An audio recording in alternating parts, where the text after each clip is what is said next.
Nós vamos pedir que Jesus nos ampare, nos fortaleça e que a gente possa fazer o estudo dessa noite de acordo com o seu Evangelho. Eu vou ler do livro Fonte Viva, lição 158, na ausência do amor. Mas aquele que aborrece a seu irmão está em trevas, e anda em trevas e não sabe para onde deva ir, porque as trevas lhe cegaram os olhos. 1 João, capítulo 2, versículo 11. Se não sabes cultivar a verdadeira fraternidade, serás atacado fatalmente pelo pessimismo, tanto quanto a terra seca sofrerá o acúmulo de pó. Tudo incomoda aquele que se recolhe à intransigência. Os companheiros que fogem às tarefas do amor são profundamente tristes pelo fel de intolerância com que se alimentam. Convidados ao esforço de equipe, asseveram que os homens respiram em bancarrota moral. Trazidos ao culto da fé, supõem reconhecer em toda parte a maldade e a desilusão. Chamados à caridade, consideram-nos irmãos de sofrimentos, inimigos prováveis, afastando-se irritadiços. Impelidos a essa ou aquela manifestação de contentamento, recuam desencantados, crendo surpreender maldade e lama nas menores exteriorizações de beleza festiva. Caminham no mundo entre a amargura e a desconfiança. Não há carinho que lhes baste. Vampirizam criaturas por onde estagiam, chorando, reclamando, lamentando. Não possuem rumo certo. Declaram-se expulsos da sociedade e da família. É que, incapazes do amor ao próximo, jornadeiam pela terra sob o pesado nevoeiro do egoísmo que nos detém tão somente no círculo estreito de nossas necessidades, sem qualquer expressão de respeito para com as necessidades alheias. Afirmam-se incompreendidos, porque não desejam compreender. Ausentes de amor, ressecam a máquina da vida, perdendo a visão espiritual. Impermeáveis ao bem, fazem-se representantes do mal. Se o pessimismo começa a beirar-se do teu espírito, recolhe-te à oração e pede ao Senhor te multiplique as forças na resistência ante o assalto das trevas. Aprendamos a viver com todos, tolerando para que sejamos tolerados, ajudando para que sejamos ajudados. E o amor nos fará viver prestimosos e otimistas no clima luminoso em que a luta e o trabalho são bênçãos de esperança. Vamos elevar o nosso pensamento a Deus nesse momento, agradecendo ao Pai esta oportunidade bendita que Ele nos dá desse trabalho, que apesar de ser de forma diferente, não deixa de ser uma oportunidade que recebemos do Pai para o nosso crescimento, para a nossa evolução, para que possamos estudar mais, para que possamos nos fortalecer diante das necessidades e das dificuldades que a vida nos traz. Que seu amor imenso possa estar presente em todos os lugares onde tenha dor, onde tenha sofrimento. Que os nossos irmãos que passam por doenças, sejam elas quais forem, possam receber esse alento, esse amparo de Deus. E que não nos esqueçamos jamais de que Jesus encontra-se sempre no leme e que com Ele, ao leme, nós chegaremos ao lugar tranquilamente. Tenhamos fé, tenhamos a certeza bendita do amparo de Deus em nossas vidas. Graças a Deus. E assim, meus irmãos, a gente vai comentar um pouquinho sobre essa lição, porque ela traz para a gente, ela fala assim de coisas no nosso dia a dia, né? Porque quem não tem ou quem não é, né, não podemos colocar assim em todos, né, a culpa. Quem não é aquela pessoa que está sempre reclamando de tudo, né? Aquela pessoa que está perdendo oportunidade na vida, porque tudo, se alguém faz alguma coisa, eu faria melhor, Ah, está fazendo isso para ganhar aquilo. E assim a pessoa vai passando por toda a sua existência sem fazer nada, porque sempre encontra um defeito e alguma coisa que alguém faz. E a gente vai vivendo, né, como nós estamos passando por dificuldades, né? Todo o nosso planeta está passando por esse período de turbulência, né? Às vezes nos assaltam pensamentos ruins, pensamento de desânimo, né? Mas a receita está aqui, né? É quando ele coloca aqui para gente, Emmanuel coloca para gente essa receita aqui, ó.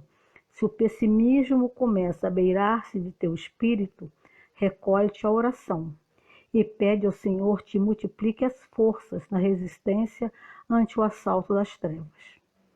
Porque as trevas estão aí, né? Elas se abeiram de nós. E como nós estamos sempre fragilizados, fracos, né? E com esse tempo, né, que nós nos estamos nos ausentando das nossas casas religiosas, isso dá assim, uma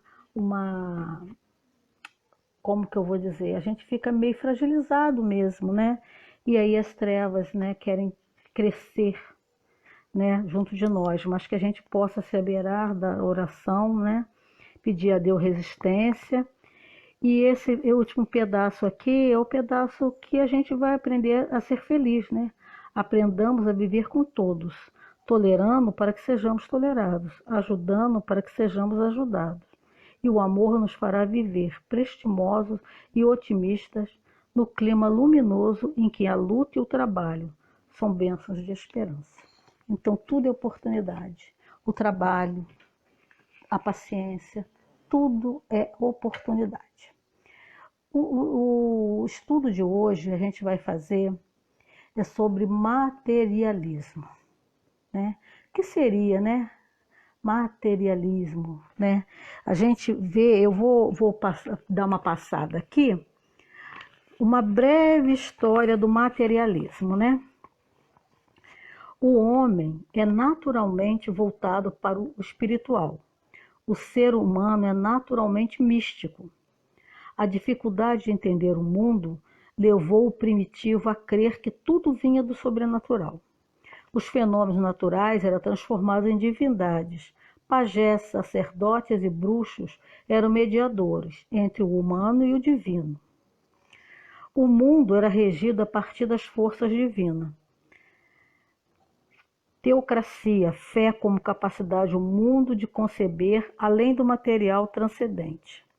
No século IV, o cristianismo foi declarado a religião oficial de Roma.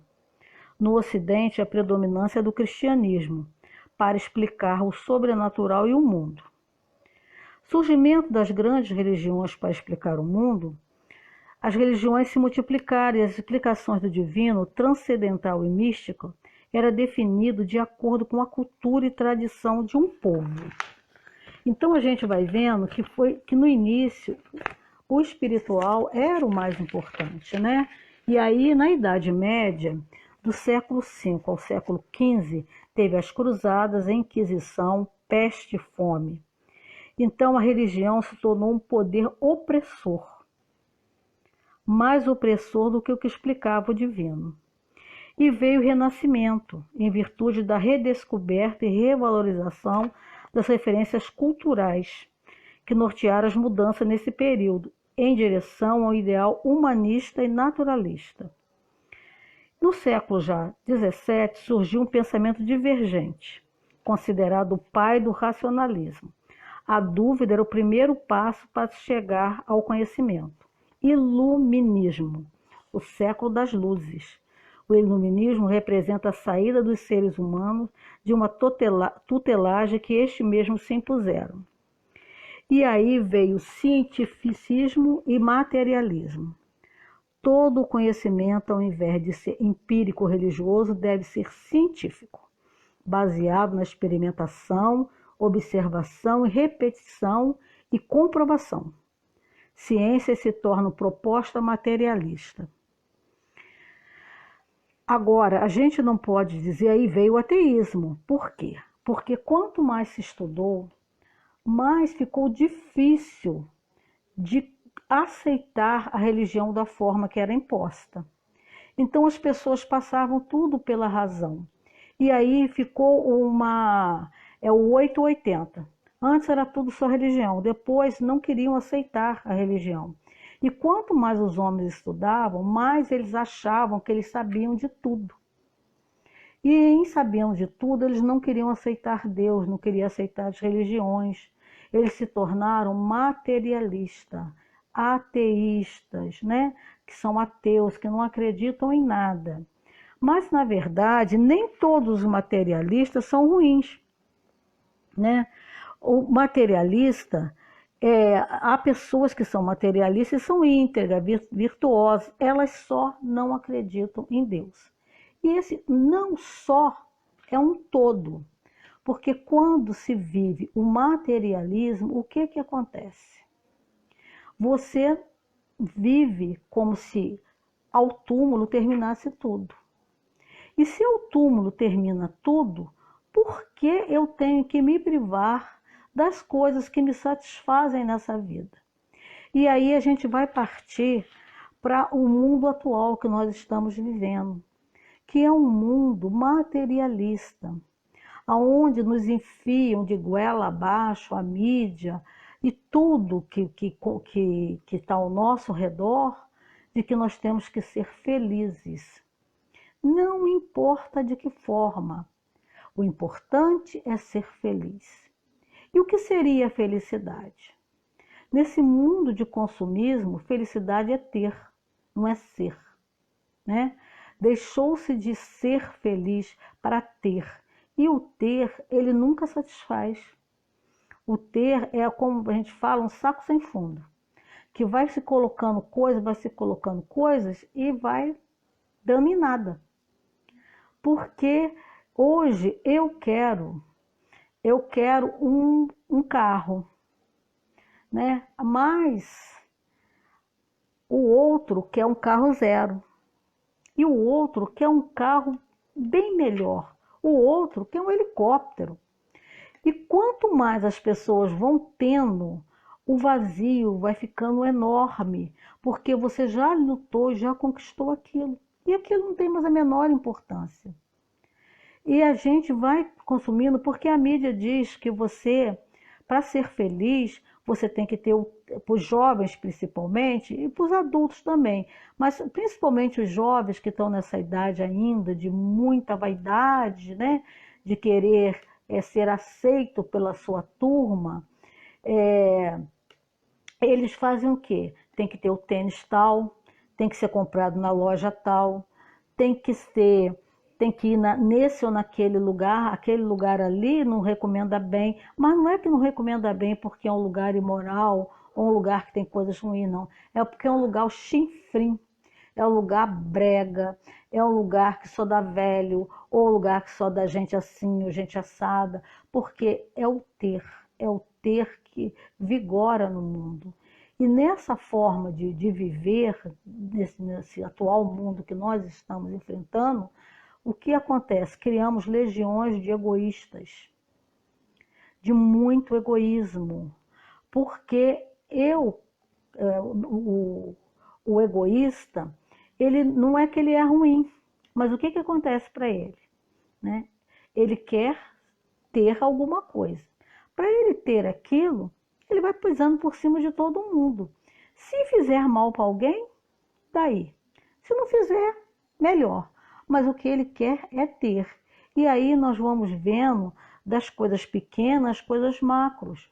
Por exemplo, se rouba a merenda escolar, porque com aquele dinheiro eu posso comprar um carro importado. Que importa? Que me interessa? E ninguém se preocupa com o ser feliz. Nós estamos criando legiões de pessoas egoístas, o mundo, né? E assim, uma nação quer que os seus habitantes tenham todo o conforto. Que importa se explora a outra nação? Os políticos, as universidades, por quê? Porque hoje, quanto mais se desenvolve a inteligência, o estudo, e não está se envolvendo, não está se desenvolvendo a parte moral do homem, ser ateu é chique. Ser materialista é ser inteligente. A pessoa numa grande universidade que fala em Deus, ninguém liga. Até nos colégios de crianças, de pré-adolescentes, de pessoas assim que têm uma condição um pouco melhor, que pode pagar um bom colégio, já se vê isso. De pessoas que não falam em Deus, não falam em religião, não se interessam por isso. Não se interessam por nada que não seja material. E isso é muito triste da gente ver, porque o materialismo, ele leva ao desespero. Porque o materialista, pondo todo o seu tesouro naquilo que ele tem, quando ele perde, ele não sabe o que vai fazer. E aí a gente vê tristes casos de suicídio. O materialismo leva ao suicídio. Porque quando eu perco aquilo que eu tenho, eu não sei viver sem aquilo. Eu tenho um egoísmo e um orgulho muito grande de que todos vejam que eu fracassei. E não importa o motivo que aconteceu. Muitas pessoas se suicidam, alguns ainda destroem até a própria família, suicidam a família, né, sem saber se a família queria ser suicidada. Mas eles fazem isso porque é muito difícil aceitar. Porque toda a sua felicidade ele colocou em coisas que não podem fazer feliz. Não podem fazer feliz. A felicidade, ela vem de dentro de cada um de nós. Dentro de nós, nós podemos ser felizes ou não dentro de uma mesma situação. Eu sempre falo, se eu já falei, vocês me perdoem, que eu vou ouvir novamente essa minha narrativa, como diz o Roberto, meu testemunho, que diz o seguinte: uma amiga que eu tive, que já desencarnou, ela ficou com problema de rins e ela passou 7 anos, acho que 7 anos da vida dela, me desculpe, eu não sei se 4 ou 7 anos da vida dela fazendo hemodiálise. E todo mundo sempre disse que a hemodiálise é um terror, é um horror. E o que ela falava? Que a hemodiálise era uma bênção. Porque se ela não tivesse a hemodiálise, ela não teria vivido para deixar o filho dela bem maior. E ela deixou o filho dela aos 14 anos. 13 ou 14 anos que ela deixou. Então, é tudo modo de viver. É de você ver o que você tem para ser feliz. Né? E a gente vai falando disso porque nós, espírita principalmente, temos que ter em mente a certeza, nós temos a certeza da continuação da vida. Então, a nossa vida, Jesus disse, né? Esse mundo, né, não era dele ainda. Então, nesse mundo tereis aflição. Ele disse isso, ele nunca disse que aqui era um mar de rosas. Ele disse que até porque rosa também tem espinho. Mas ele disse que aqui, nesse mundo, tereis aflição. E nós estamos aqui. Por quê? Porque nós buscamos também as aflições quando nós não aceitamos a vida que temos. Quando nós queremos mais. Né? Você tem uma TV de 32, você quer uma de 40, você quer uma de 60, daqui a pouco você quer uma de 80, que é quase maior que a sua sala. Mas a pessoa quer para ver, e às vezes nem liga, mas quer ter. A gente vive querendo ter.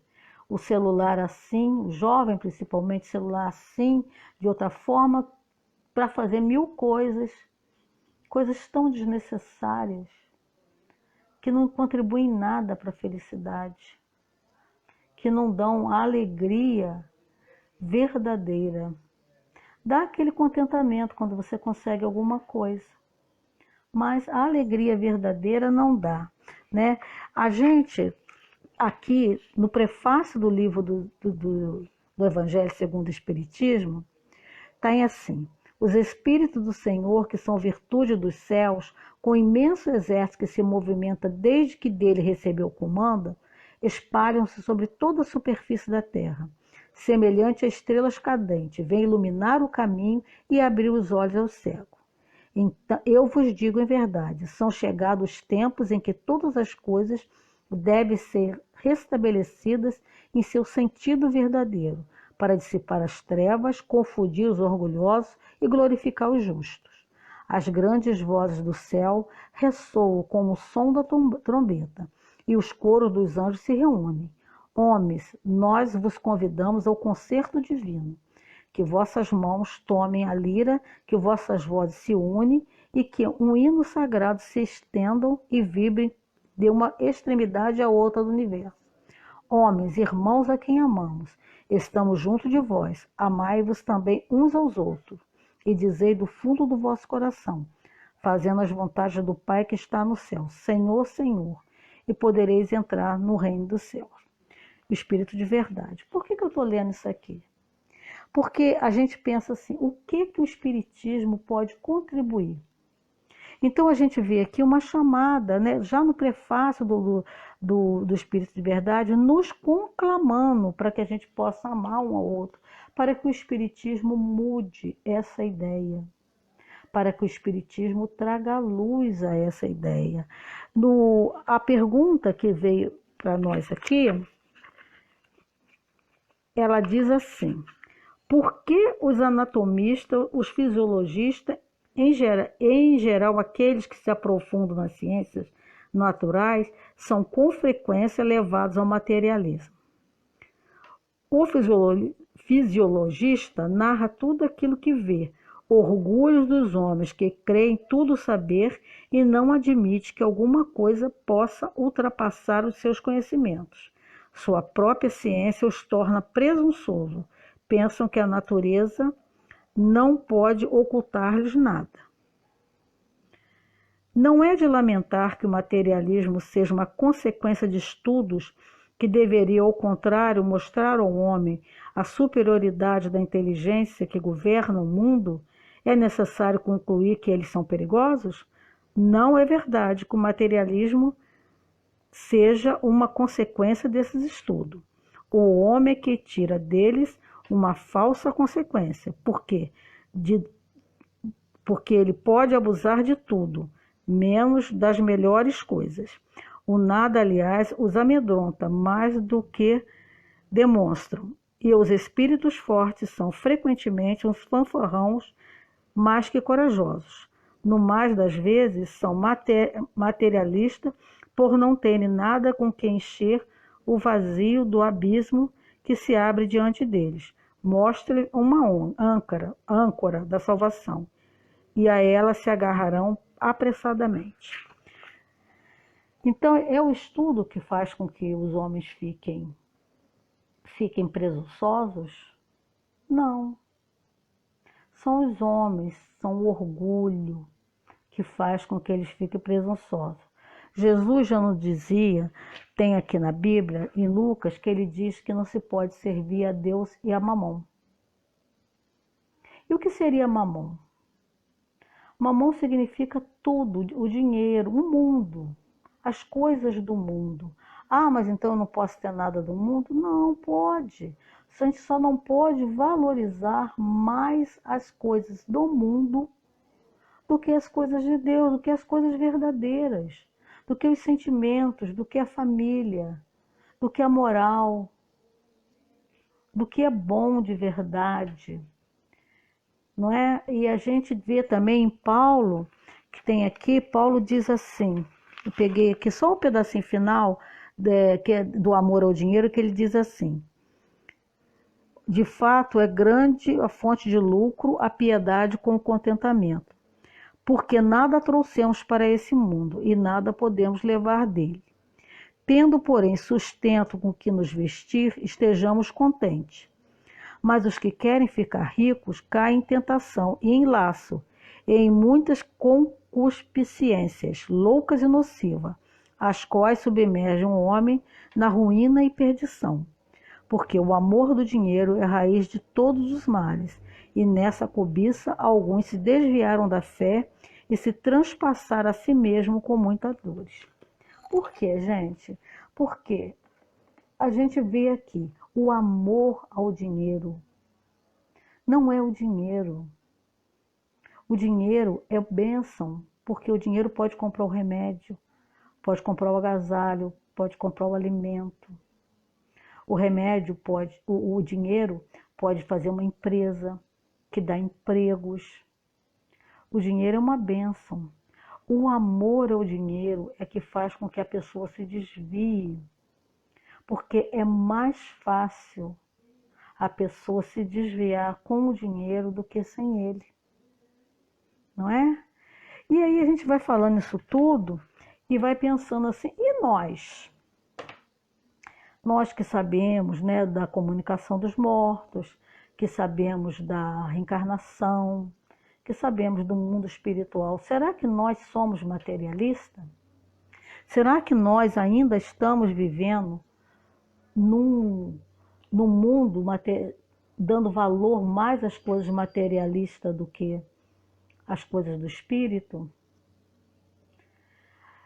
Nós, sim, ainda vivemos, ainda somos materialistas. Temos na nossa mente a certeza disso tudo. Mas no nosso coração, nós ainda não conseguimos ter a calma, não conseguimos ter a tranquilidade para nos entregarmos realmente nas mãos do Pai. A gente diz que vai deixar tudo nas mãos de Deus. Como diz a Luciana, nossa colega, sempre esteve nas mãos dele, nunca esteve em nossas mãos. Nós não temos essa condição. E aí nós estamos vivendo hoje, né, com essa pandemia, com tudo que o mundo está vivendo, essa certeza. Quem poderia imaginar que tudo isso ia acontecer? Quem tinha plano para viajar? Quem já tinha arrumado um emprego? Quem ia sair de férias e ia para algum lugar? Tantas coisas, né? Até quem ia casar. Tantas coisas estavam já nos planos dos homens, mas nos planos de Deus não. Veio essa pandemia para mostrar realmente que Deus está no comando de tudo. Ele sempre esteve. Os homens é que pensaram que podiam fazer alguma coisa. E aí a gente vê o que é realmente importante. A gente vê como faz falta poder abraçar um filho, abraçar os netos, sair simplesmente a um cinema, sentar para tomar um sorvete, ir na casa de um amigo, irmos ao centro. Quem gosta de igreja, ir na sua igreja, ir na sua missa, ir no seu culto. Como tudo isso é importante. Como tudo isso faz falta na nossa vida. Hoje, muitas pessoas estão passando por muitas dificuldades. Mas mesmo aquelas que, né, graças a Deus, têm seu teto, têm seu alimento, têm seu agasalho, estão sentindo falta. Falta daquilo que o dinheiro não pode comprar. Falta de liberdade. Falta da alegria, do convívio. Uma falta que nós estamos aprendendo a conviver com essa falta. Então, esse momento é um momento realmente que dá para a gente ver a dificuldade, né, que a gente ainda tem. Nós somos materialistas. Estamos aí sofrendo, mas ao mesmo tempo, Deus está nos dando a oportunidade de refletir sobre o que é importante em nossa vida. Eu vou contar uma historinha, uma fábula, que para ilustrar um pouco melhor tudo isso que a gente fala de materialismo. Porque nós somos materialistas e o materialismo está nos levando à doença. Estamos ansiosos, angustiados. Num reino, um rei vivia sempre mal-humorado. Ele tinha tudo. Tinha escravos, tinha bens, tinha tudo, mas ele não era feliz. E um dia, passando pelo reino, ele viu um servo dele assobiando. E ele parou e perguntou: mas por que você está feliz? Eu tenho tudo isso e não me sinto feliz. Ele falou: ora, majestade, eu sou um simples servo. E para mim, eu preciso de muita pouca coisa para ser feliz. Desde que eu tenha um teto para me agasalhar e comida quente para mim e para minha família, eu estou feliz. E o rei saiu e não conseguiu entender bem aquilo. Procurou seu conselheiro e falou com o conselheiro sobre isso, que ele não entendia por que aquele homem estava tão feliz, se ele tinha tão pouco. O conselheiro falou com ele assim: ah, é porque ele ainda não é do clube 99. E o rei continuava sem entender. E aí o conselheiro falou com ele assim: olha, amanhã você mande colocar na porta deste servo um saco com 99 moedas de ouro. O rei não compreendeu, mas fez isso. Colocou lá no saco com 99 moedas de ouro. Quando o servo acordou e viu aquelas 99 moedas, ficou super feliz. E aí começou a contar. Contou, chegou a 99. Aí falou: ah, não é possível. Ninguém ia botar 99, ia botar 100. Eu devo ter perdido. Virou o saco, contou, 99 outra vez. Não achou. Procurou a casa inteira, não achou. E continuou procurando, não achou. Aí ele falou: não, 99 não, eu quero 100 moedas. Eu vou lutar para conseguir uma moeda. E aí começou a trabalhar mais, e quanto mais trabalhava, mais cansado ficava, e chegava cansado em casa, ficava irritado com a mulher não conseguia compreender porque que ele queria uma moeda se ele estava com 99, e nisso foi. Quando o rei olhou novamente para ele estava mal-humorado, com olheiras, cansado, e não estava mais assobiando e feliz. Ele foi falar com o conselheiro: aquele servo parece bastante infeliz. Aí o conselheiro disse: ele agora é do clube dos 99. Por que eu contei essa fábula? Porque nós às vezes somos assim. Nós estamos sempre querendo aquilo que não temos. Estamos em busca daquilo que nos falta, sem olhar aquilo que nós temos para ser feliz.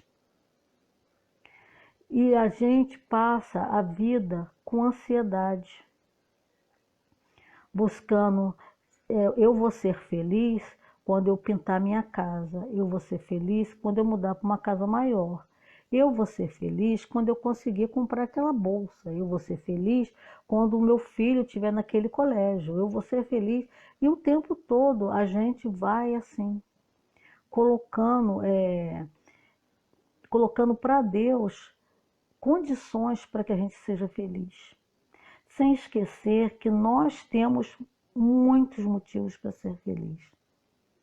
Se nós estamos com saúde, mesmo que seja meia capengada, que depois dos 50, eu não vou falar nem do resto, a gente está sempre com a saúde capengada, mas se a gente está com saúde para ficar de pé, para caminhar, para ajudar, para viver, a gente tem motivos, muitos motivos para ser feliz. Se nós temos filhos saudáveis, se nós temos filhos que nesse momento se encontram ou na nossa companhia ou próximo a nós, mas vivendo uma vida digna e honesta, nós temos motivo para ser feliz. Porque muitas pessoas gostariam de estar no nosso lugar. E aquelas pessoas que passam por muitas dificuldades também, com certeza, têm motivos para ser feliz. Porque Deus não abandona ninguém. Nunca. Ele nunca vai dar um fardo maior do que aquele que a gente pode carregar. A gente tem que buscar compreender e lutar para colocar dentro do nosso coração essa certeza bendita de que nós não estamos abandonados. Que não importa o que nos aconteça. É claro que nós temos que ter cuidados com a nossa saúde, cuidado com o momento que estamos vivendo nesse momento. né? Não vamos sair por aí querendo desafiar a doença, achar que Deus vai nos curar, porque Deus já colocou lá a máscara, já colocou o médico, já mandou a gente ficar em casa, só sair se precisar. Tudo isso já está sendo feito, mas principalmente não ter esse medo, porque o que tiver que ser, vai ser. E não importa aqui nesse planeta, ou se a gente passar para a pátria espiritual, nós vamos ter amparo, porque Deus não desampara nenhum dos seus filhos. Que a gente não fique nessa ansiedade, nesse desespero, nessa preocupação louca, né, de que nós, pode acontecer isso, que morreu um, que morreu dois, que morreu três. Claro, a gente fica preocupado, a gente pede a Deus pelas pessoas. Claro que ninguém quer ficar com falta de ar, nada disso, mas a gente tem que confiar em Deus. Nós estamos num momento de transição planetária, então é a hora da gente, da separação do joio e do trigo. E peço sempre a Deus que as pessoas, que nós como seres humanos, possamos estar melhor quando essa pandemia passar. Que a gente tenha aprendido alguma lição, que não tenha sido o sofrimento em vão daqueles que foram, daqueles que passaram. Porque nós vemos atualmente profissões que estavam tão assim de lado, né? As pessoas não falavam e a gente está vendo que são essas profissões, são essas pessoas que estão aí à frente. Os profissionais de saúde, enfermeiros, médicos, auxiliares, pessoal da limpeza, todos estão aí, né? Alguns pagando até com a própria vida, com a saúde, todo esse trabalho. A gente vê que os cientistas estavam lá jogadinhos lá, né? Ninguém dando importância, até desfazendo deles, e agora a gente sabe que é eles que estão lá na luta para conseguir um remédio, para conseguir uma vacina, para que a gente tenha mais possibilidades de continuar nesse planeta, né? Aquele que Deus achar que não está no momento de ir, porque quando a gente já encarna, nós já temos mais ou menos, né, a nossa data de ida.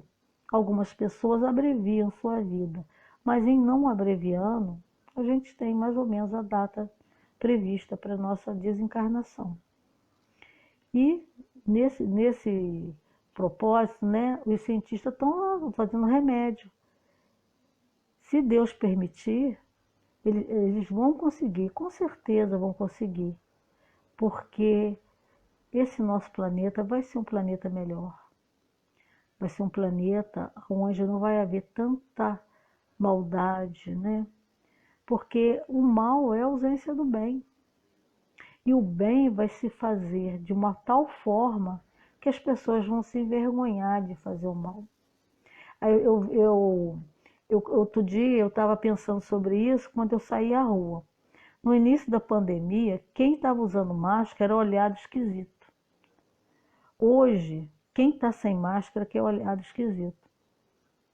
Aí eu pensei, sabe, nessa comparação, que no planeta de regeneração, quem fizer coisas desonestas é que vai ser olhado desse jeito, porque hoje em dia, quando a pessoa entrega uma bolsa, quando a pessoa levanta alguém que está caído, vira até notícia. Porque há tanto desprezo pelas pessoas, né? Há tanta desonestidade, há tanto, quando o mal está ganhando tanta palma, que quando você vê uma pessoa fazendo bem, aí aquilo parece que repercute, né? Que quando seria uma atitude normal, né? Eu acho uma bolsa com dinheiro, eu vou devolver, mas vira até notícia. Mas um dia isso vai ser comum. Assim como hoje você andar de máscara na rua é totalmente comum. No início da pandemia, quando algumas pessoas tinham suas dúvidas, né? O que elas faziam? Elas simplesmente não usavam.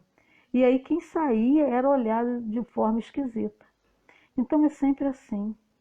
Tem que começar de cada um de nós. Se cada um de nós lutar pela nossa melhoria, se nós conseguirmos colocar em nós mesmos a necessidade da nossa mudança, de colocar realmente os ensinamentos de Jesus em nosso coração, de fazer com que eles possam sair em ações, em atitudes, cada um de nós trabalhando para isso, logo o amor é contagiante, o bem também é contagiante. E aí nós não vamos ter mais tantos casos, né, de descaso pela vida. Né? A gente vê filhos matando pai e mãe por causa de herança.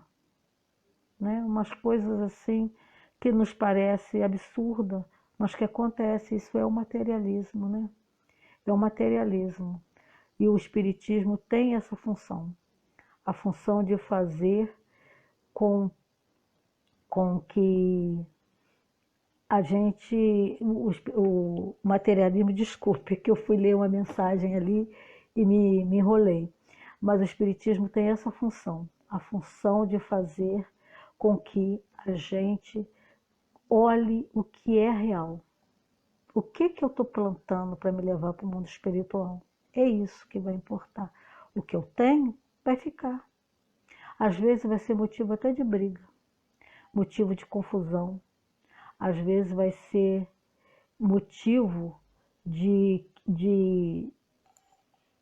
que irmãos briguem com outros irmãos, que não falem. É muito triste isso, mas é verdade. Então o Espiritismo tem essa função.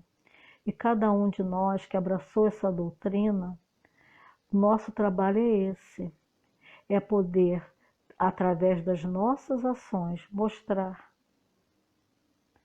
que isso é possível, que a gente pode ser feliz com o que nós temos.